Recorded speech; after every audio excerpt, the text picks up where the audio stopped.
This is the Hustle and Joe podcast.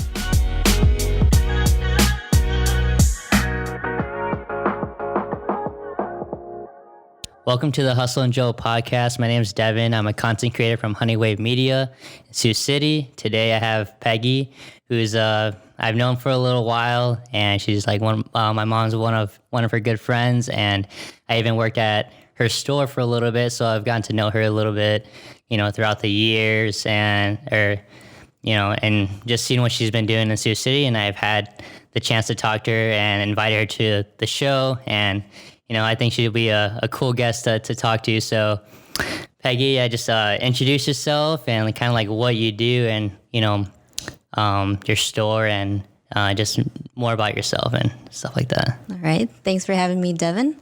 This was fun, I think. Yeah. A little nervous, but it's all good. We run a family business store, Hong Kong Supermarket. We've been in business since 1988, so 31 years. Came back to help my mom run it and try to improve it, upgrade it, catch it up to date, have better flow, better management of the store compared to the olden days. And now we got to update to what we're used to now with all the social media, what's new, what needs to move, what everyone wants to try. Yeah. So it's been going on for a while, and like you're running the business, and I don't really know a whole bunch about your educational background. And so did you go to school for business? Did you what school did you attend to? And did you learn how to actually run a business in school, or kind of go through that process of all the way back to, when you went to school, and how did you, or why did you want to actually start and run the family business and stuff? So middle school, I figured out that my 8th grade year, I figured out that I wanted to run a business. So during high school, I took business courses at North High, all the accounting, any business classes there were. And then I chose to go to AIB. It was strictly a business school. So I got my 2-year there, and then I finished my 4-year at Graceland University. They weren't a 4-year school then, but by the time I finished, AIB was a business school. From there, I worked at an insurance firm and worked my way up to the executive assistant. Then that's when I realized, 2008, I don't want to do this anymore. I don't want a boss telling me what to do. So I figured, all right, I'll move back home, help my parents run the business, pay off my debt. Mm-hmm. That was one thing that I moved back for, is to pay off all my debt that I incurred during college. Too much partying. And did you move back with your family, or did you did you think about having your own place, or did you quickly I'm gonna move back with my family, save money, and help my mom with the business? I didn't really think that I was going to take over, honestly. I just wanted to move back, pay off my debt. I lived with my parents till about 5 years ago till I bought my own home, and then that's when it kicked me in my ass. I'm like, hey, you need to grow up, pay off all your debt for real. Mm-hmm. So that's when I decided, okay, I need to get my stuff together. It's all good. So moving back home made me realize that I was too much of a partier. I didn't really care. I was keeping up with the Jones, and I had to get my shit together. So then the store, my dad left 10 years ago. So that's when I really had to get my ass in gear and actually run and learn the business. It wasn't, I guess we were instilled that we have to take care of the business, but I really didn't think, all right, I'm going to take over, or it's going to be handed to you. You need to take care of this because this is your future, and this is where it's paid for your college, which I screwed up. Yeah, I have debt now, and I want to pay that off as fast as I can, but even though that I'm starting the business and I might not have a secure job as most of my friends who are getting out of college and have a secure job now, I'd rather take that risk and try to, actually do something I love and build something that I love. And, eventually my debt will be paid off. And then eventually I hope to see the business grow and continue to grow. And I'm still young. I'm only 22. So it's I got a long ways to go. And sure do. And I'm just super blessed and grateful to be where I'm at. So I'm never, even though times get really tough and stressful and I feel like there's a lot on my plate, I just believe in myself. I kind of self-reflect a lot and kind of be really humble and be all right, I got a house, I got food, I'm doing what I love, and like that's literally all I need. I don't really care what other people have. I didn't figure that out till later. Yeah, but So even got a then, head now, start. yeah, even then now though, it's like better late than never because now you're at least you're pursuing something that you enjoy doing, and it's like part of Sioux City too. So like you're contributing to the community, and I think that was something super interesting that you're doing with the Hong Kong supermarket and the Asian festival. And, it's just like, as long as you've been doing it or you've been here, it's had a huge impact in the community. I hope so.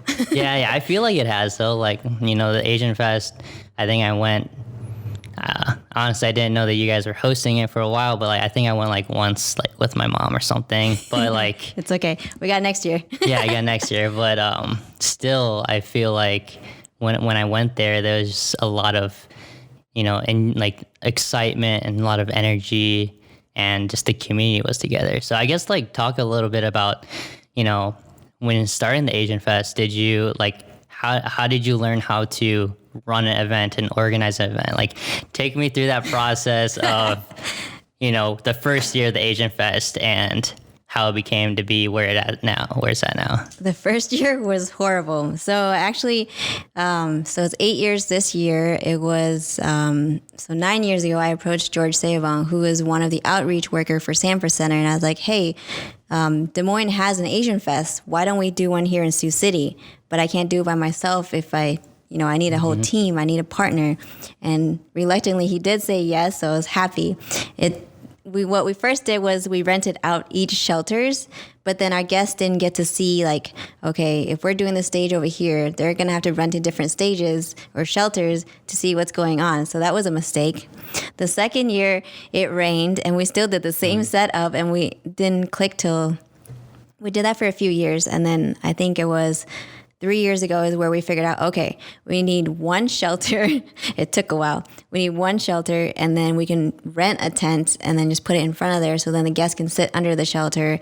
Then we can have all the guests, and then rent other tents, which what we have today is rent a big tent and then have all our food vendors there and find sponsors. Like, I don't know nothing about how to put an event together. That was crazy. And then I finally figured out after 8 years, like, okay, this is a really good setup, or 7 years.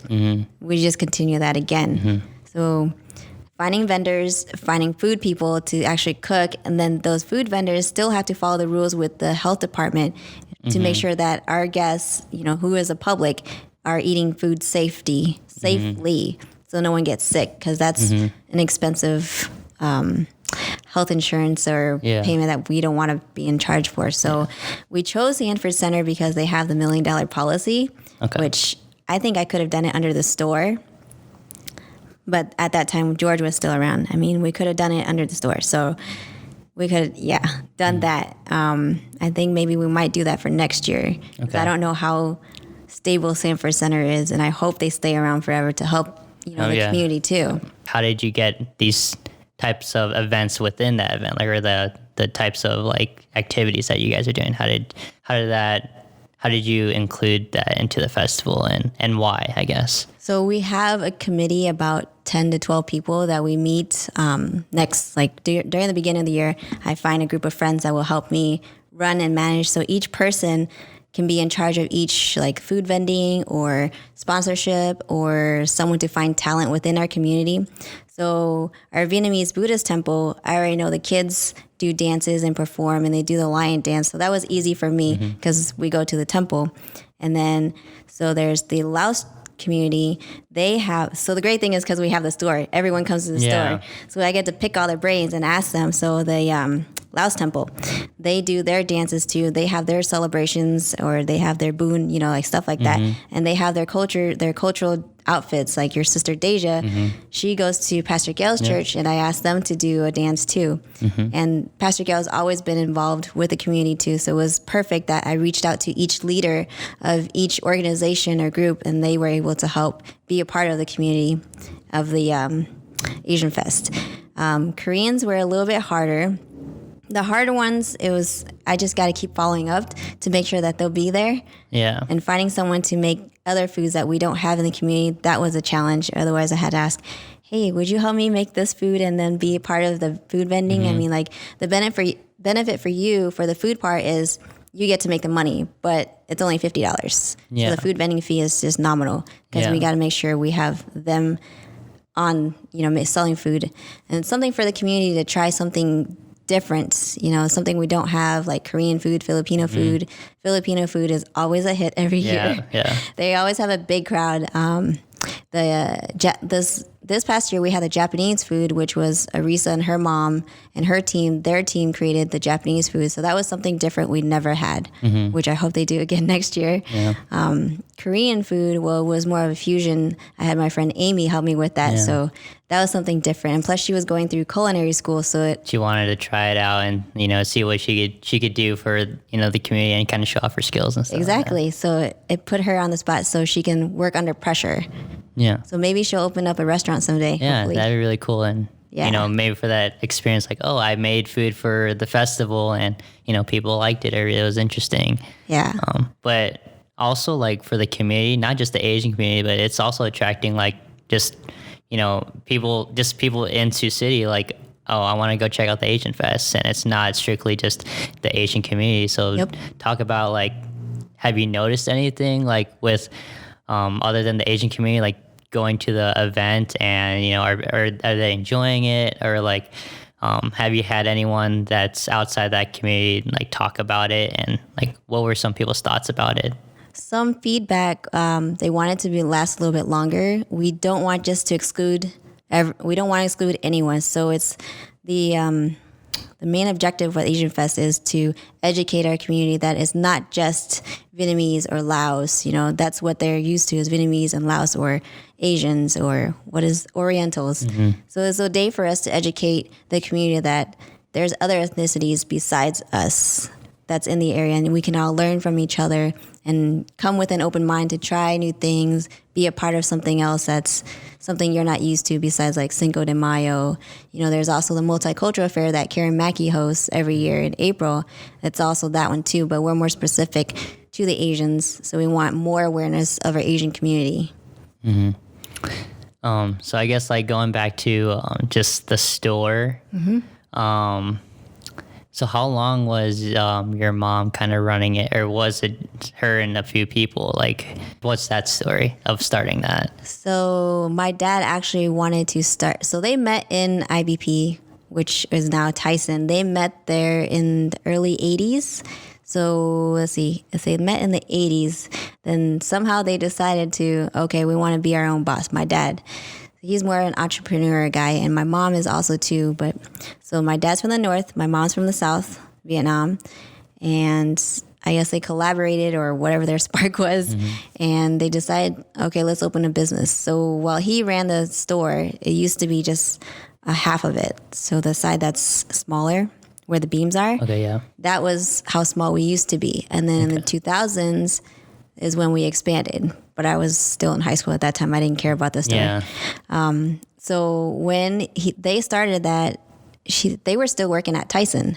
So it was like on the side. It was like, so they had like days that they would have the store open then? Yeah. So I guess they took turns, like who's watching the morning, who's watching the night, until 1988 is when my mom actually quit Tyson, because that's when my last brother came out, and she's like, okay, I guess I'm done. I don't want to work for anyone else. I can just run the store. So then 88 is when they both went full-time into the store. And that's when my dad bought a truck. He drove to Chicago, picked up inventory. And then from then on, 2000s, he bought 2 semis. And then he went from Chicago and California back and forth every week with new produce. That's a lot of driving. It's a lot of driving for one person. I don't know how he could do it, but he did what he did, and we're still here today. And how does that look now with the inventory? Is like, now that times have changed, like 20, 30 years have passed, like how does that look now? Like, how do you get new products? How do you get them shipped to the store? And is there more of a difficult way for getting those like Oriental foods to Sioux City? Like, go through that process. So now we have a local driver, Cristianto. my dad and him, they were friends for a long time, and then he opened up his own trucking company. So then my dad doesn't have to drive as much. So he has the money to resource that out and have other drivers work for him and drive back and forth. So now to today, we don't have to do any of that. All I have to do is call the wholesaler, say, hey, get me this pallet ready of whatever inventory I need, and they get it ready to the warehouse. So every Monday, they pick it up and bring it back by Thursday, Friday, whatever their delivery is also on that truck. So it makes it easier for me. And then to find new stuff, usually customers will bring in pictures so I can figure out where it's coming from and then figure out which company they ordered it from, or I'll have to Google or research it to find it for them. There's also sales reps that actually come in. So I'm able to see what's new and what they have and what we could carry in or what we could bring something different in. So it's nice to have a person to talk to besides a catalog or a website. Yeah, and it's like customer experience and, what would they like to see from you. So it's always good to have like that feedback and that engagement with your customers. And, it's always like, we could get this product, and, a lot of people will engage and come to the store and buy it, a lot more foot traffic into the store and stuff. So also notice that you do like with the crabs and like live like food and stuff like that. So that's also got like a lot of attention and people want to see what's going on in the store too. Yeah. So I try to keep it alive and happy. Mm-hmm. And like, I guess with keeping up with the times, how have you,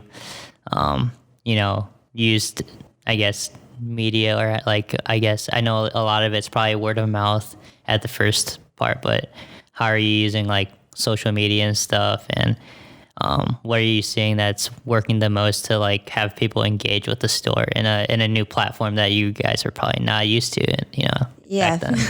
Facebook is a challenge. You got to be on your phone most of the time to answer questions from your guests, your customers.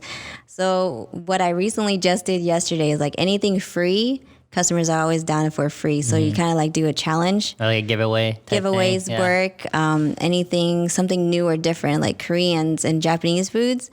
They like that right now. It's not about the Laos or Thai or Chinese food. They want the Korean food and Japanese food because it's new and different. So that I've been trying to order some of that in and post them up on Facebook, and I just did a giveaway, so I'm hoping. And how'd that go? Like, did it already passed? No, we just started yesterday, Okay. So I have like those spicy ramen noodles. That's pretty popular right now. And then something sweet. I put some chocolate. They're both, one's Japanese and one Korean. So if there's 25 reviews on Facebook and Google, they'll get that kit for free. Nice. So it's a free incentive. Yeah, it's like awareness, but it's also incentive for your customers to engage with you on social media. So yep, and try something that's new. interesting. Yeah. And it's always like, I mean, you can, on a social media platform, like a lot of the stuff that you're doing is pretty organic and you're doing it all on your phone. So it's like, you don't need anything special, but people are reacting anyways, like you're, taking good photos of your products, having a lot of, I guess, like when you have like festivities inside the store, and you're either like having a lot of holidays, you post something on social media, so that probably gets a lot of engagement and stuff. I'm trying.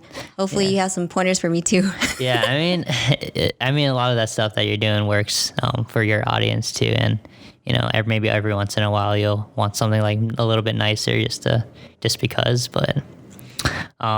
So like the Hong Kong store is definitely like a small business in Sioux City.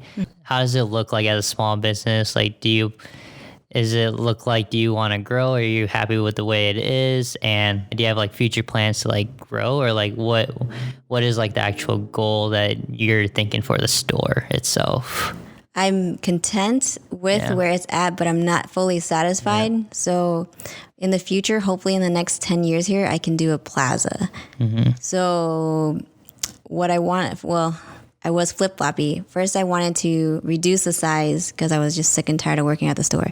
Then I'm like, wait, if I reduce the size, I won't have as much volume of customers, and there's a niche for it. Why do I want to reduce? There's only 2 stores here, and it's like, it's a market. Why wouldn't I? I don't know. I was just why not take advantage of that market and the community that's in there, and you've been, and like the store's been in the business for a while, so it's pretty popular known that you're the Hong Kong store on West 7th. Like a lot of people, like even in college, and the people I talk to, they're like, oh, like I always they're kind of surprised, like, oh, you worked at the Hong Kong store. I was like, yeah, like, and they always have good words to say about it. And That's good. I wish I could hear from them too. yeah, but I guess it's a little bit harder to like in that demographic. So that challenge right there is to get other ethnicities into the store because they're afraid of coming in because they think it's not in English or they don't understand. But we have our phones; they can Google it for us. Which I hope they don't get too, scared to come in, but at least come in anyway and just ask. There's no stupid questions. Yeah. And like, I feel like when I was working there's a lot of people that even like just a lot of ethnicities and a lot of languages coming in and out of that store. So it's like, it was the place where people had like a commonality and community.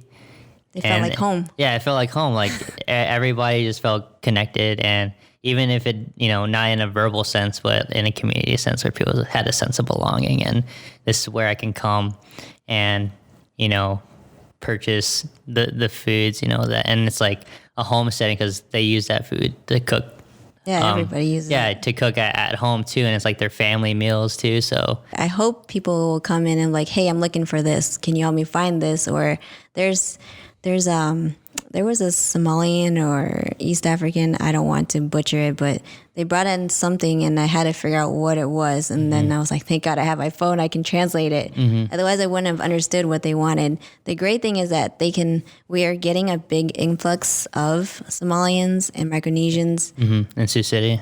There's Burma and Myanmar and Karen customers that are coming in. So I'm trying to learn a little bit of their language and then figure out what they want in this town besides driving all the way down to Omaha because they have a bigger community there. So I'm trying to supply them as well. Yeah. So I'm learning something new as well. I'm going along. So it's never ending.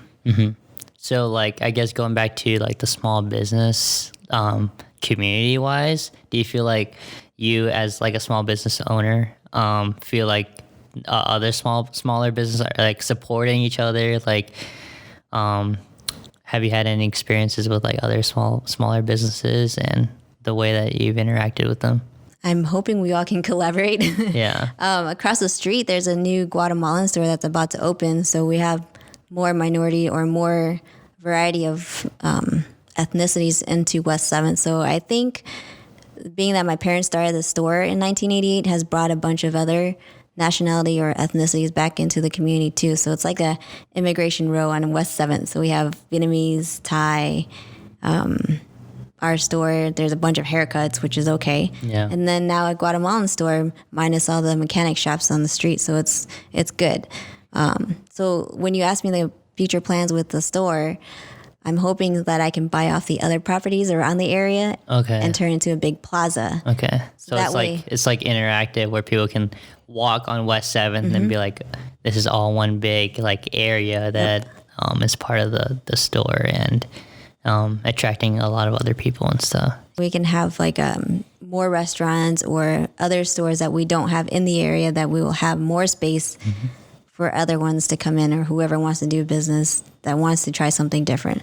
Hopefully we can bring in Korean foods or Japanese restaurants. I mean, like Korean restaurants. I want one here. Yeah, that'd be interesting. Like, I guess like my experience from, out of bigger cities that have that, I feel like Sioux City is the slowest to get anything. And like even with trends or like if we're talking about like media and tech companies, there's only a few select in Sioux City and there's only a few people that are doing what we're doing. And even with the restaurant business, it's really slow and it's harder to get it and bring it here, I guess, unless someone, who's actually maybe owns a store or restaurant in a bigger city and plans to like franchise it here, bring it over to a different type of demographic. I hope so. Yeah, I hope we get some here. Yeah, like, I want different foods here. Yeah, I guess like even like I don't know. I always say I like bagel shops. So like there's always some like cool bagel shops in different cities, and they have like really creative stuff, and I always like new things. So if there's a restaurant that's being creative and like doesn't have the same thing, like if you think about like a bar or something, they always got the pizza and the burger, all the bar food. It's like, oh, I'm sick of this stuff. Like we have the same franchise restaurants in Sioux City, and it's like can anyone just be like different and just like make some creative foods, but also quality food and bring it to Sioux City? So yeah, I guess like from a consumer perspective, that'd be really cool to see. And even like for me, like how you said you would like to see like Korean restaurant or like another restaurant come to Sioux City, and like I would like to see more of a creative community and in a like artistic standpoint, or like photographers or videographers. I want to see more community in that sense, because right now I feel like there's a few select people who do video or photography, and there's been like some tech like meetups around in Sioux City, and that was really good to meet some people and individuals who are doing the same thing. At least you started something, so it's a start. Yeah. I think that's something that I'm very proud of. At least I'm starting something in Sioux City, and people are seeing that too. It's kind of like hard because I like day in, day out, I don't really interact with a lot of people. But they see the work I'm doing. I don't really hear it either, like when people like give me feedback. But when the rare like opportunity of someone actually saying something like, hey, like I see what you're doing, like it's really cool what you're doing, you know, you're traveling, you're shooting videos. It means a lot because when I hear like my friends or just people, It feels good. yeah, it feels good that We need that feedback, positive or negative. Yeah. So I guess that's kind of like one of my like, I guess, struggles is like, oh, like I'm starting the business, I'm putting in the work. Like, I guess that's like how in my mind, like I feel like the hard work will pay off. And I'm like super, like I'm not now just learning it. I think it's been in my mind, but just the patience and stuff. And I really have to like look at myself like, oh yeah, I'm super young anyway. But like I always feel like, oh, like I see the end goal. Like I just want to see the end goal. I think that's what a lot of like young students or young entrepreneurs do. They want it, but not that bad. Yeah, they want it not that bad, or not willing to put in the work, or if they're putting in the work and they feel stressed. And I feel like stress is like a mindset, because if you love what you do, it's not stressful, right? Exactly. You just got to change your mindset or change what you do. And that's literally like how simple it is. And You heard of that the book, Angela Duckworth? I think that's her last name. She wrote the book Grit. Okay. It's a really good Audible. I listened to it. You should try it too. Okay. It's Grit. It tells you like exactly what we're saying right now. It's if you want it, you keep going for it. You don't give up, no matter how many times you want to give up. But you know the result is right there. You just got to keep going. Persistence, perseverance.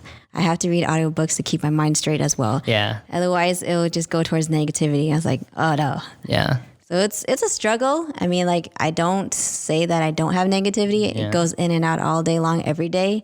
So I try to stay positive. Like, so the Asian Fest is 8th year.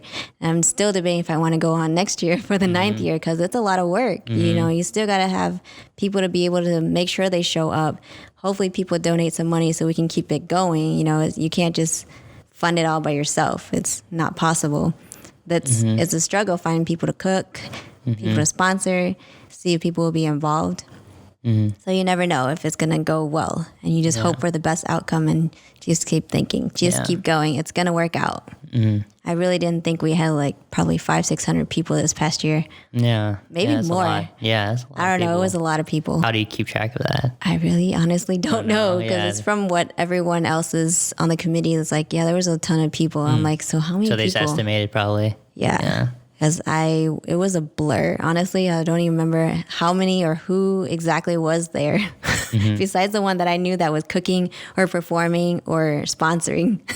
That's bad. Yeah. I wish there was a way we could do like a pre-ticket thing, but I feel like that it's also like your target too. You're like, are they on online internet? You know, like it's hard. It's hard. Yeah. Do people see it? It's honestly like you just, if you really wanted to, or if you feel like it'd be that much of an investment or return on investment, then it'd be worth a try. But if you don't think a lot of your audience for the festival is going to be able to engage in that, then probably not worth it. Right. But, exactly. So like there was one, someone told somebody so that we should have been on more TV networks besides Channel 44. we did 44 because Yeska works on there. So we only did that one, but I didn't reach out to Channel 4 or Channel 9, which I guess I could have, but I was lazy. So I figured Facebook and Channel 44 was good, but apparently we need to reach out to more, and the radio wasn't enough. So that's probably... And you feel like those different platforms would reach out to those different families and communities? Or? If they're saying that we're missing them, I think I should have done it. Yeah, and also it's like you can never have too much. You know what I'm saying? Like the more publicity, the better. I think that's just how it is. Like if you think those extra 2 channels are gonna bring you a few, maybe 50 or maybe 100 more people, that's even better, right? Yeah, I should have.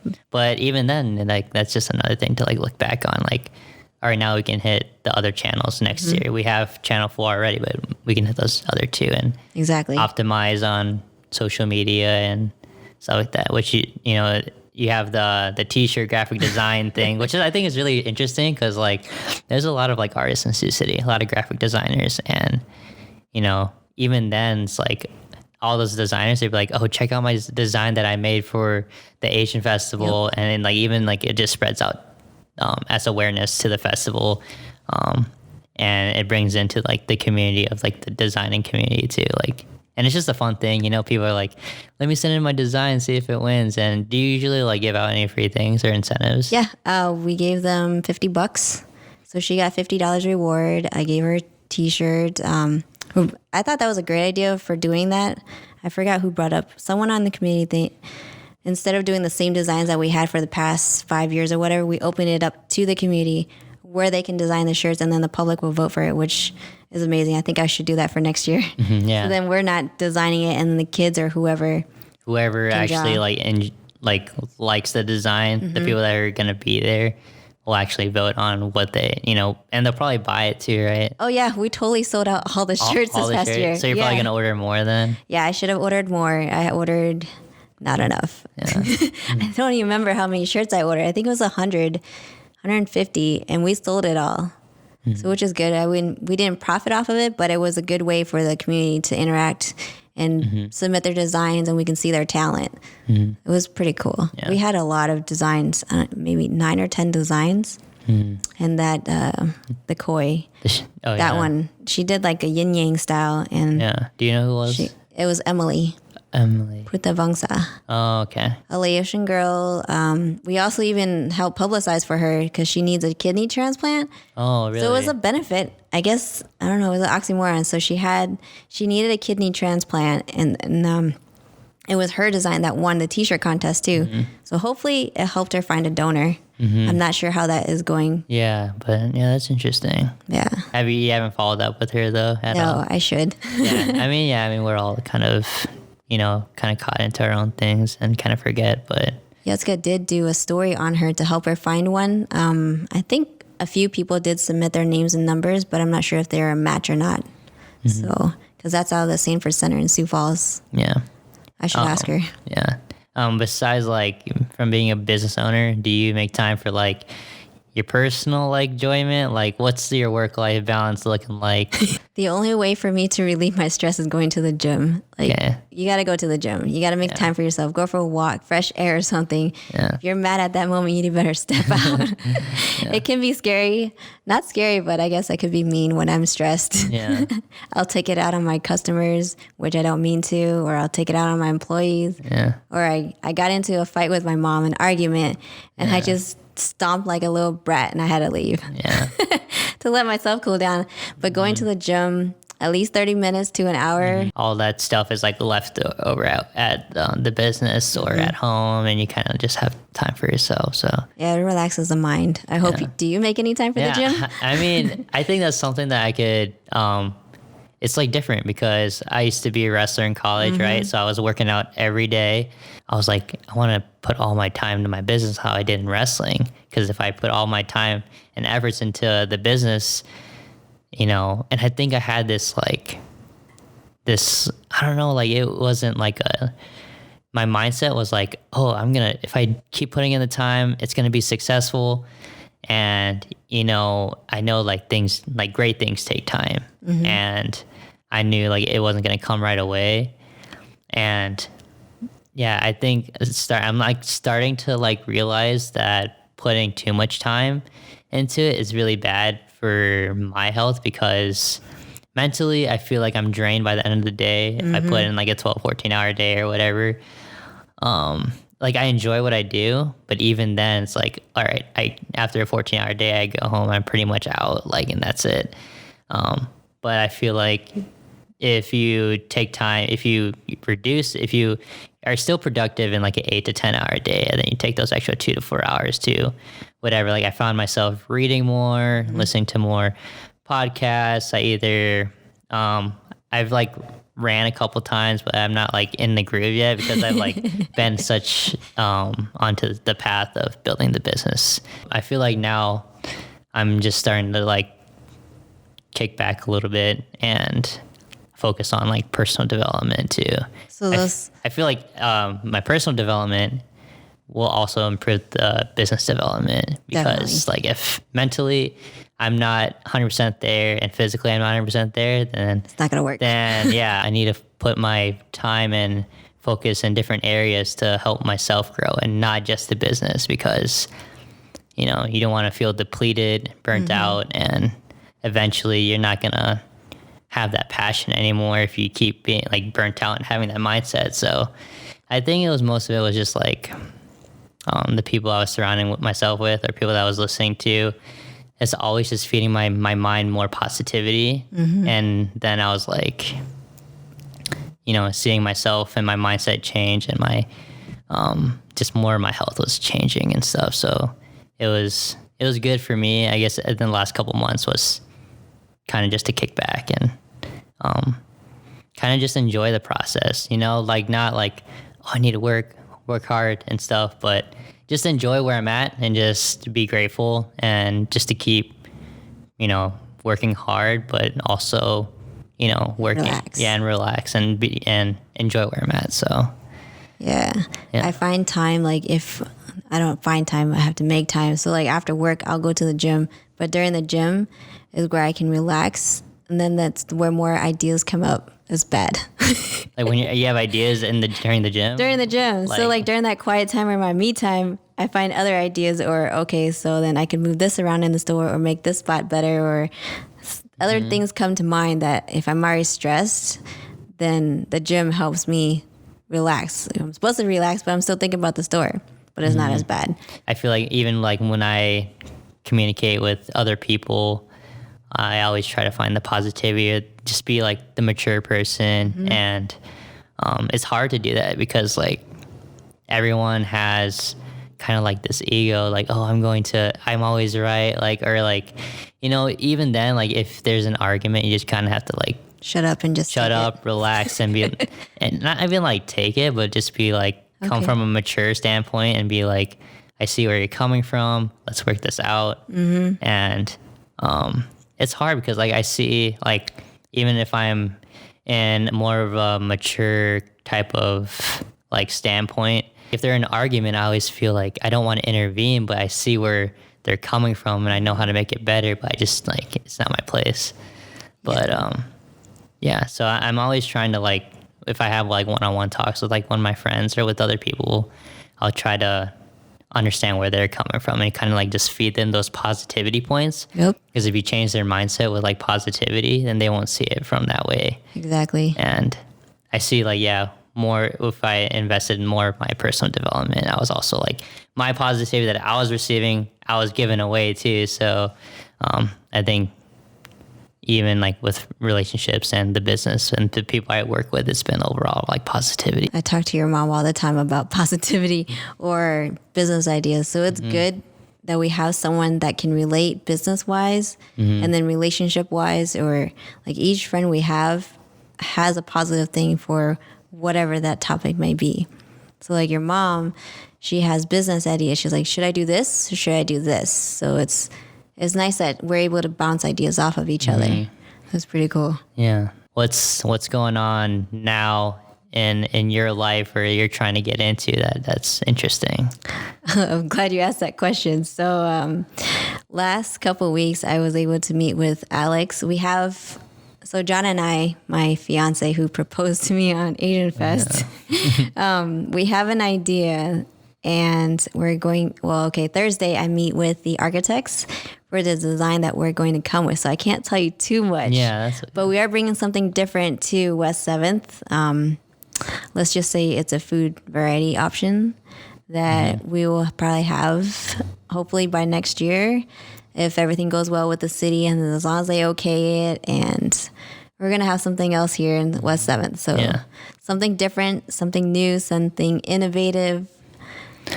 But it's super interesting that you have a group of people that are actually wanting to see something new and do something for the community. So hopefully, like, whenever that comes out, you know, everyone will be super excited about it. And I know you're super excited about it. So it's got to be something cool, you know. So even then, I guess for our last part of this podcast, what, like, advice would you give to someone who is trying to pursue something or trying to start a business? Like, if you had to go back and give your old self advice, what would that one major key advice be for that person?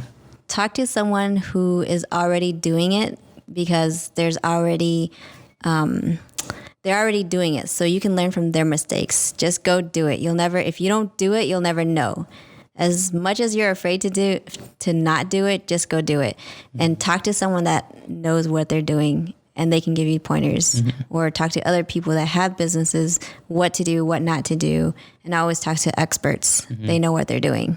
And, like, that's, like, the biggest resources that people could have nowadays is people who have that expertise and that information. Like, if you want to go start something, like you said, ask someone who's been through it, who's been done it, and who's actually, like, you know, started a business and had their hardships, and you can learn from that experience. And overall, hopefully, all of it is pretty much, like you said, just do it. It's the execution part. Yeah. Like, a lot of people probably can't. They're thinking about it. At the end of the day, if you're not, you know, walking the walk too, then It'll never happen. Yeah. So then you'll still be stuck in the same place that you were thinking about it, and you're still wanting something better for yourself, but you want to be whatever it is, a business owner, an artist, photographer, whatever your interest is, your hobby, just try it.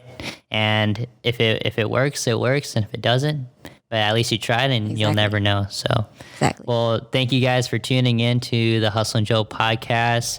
Thank you, Peggy, for coming and talking to me on today. You know, I know you took time out of your day to come talk to me, and it means a lot. Thank you for listening, and we'll see you on the next podcast. See ya.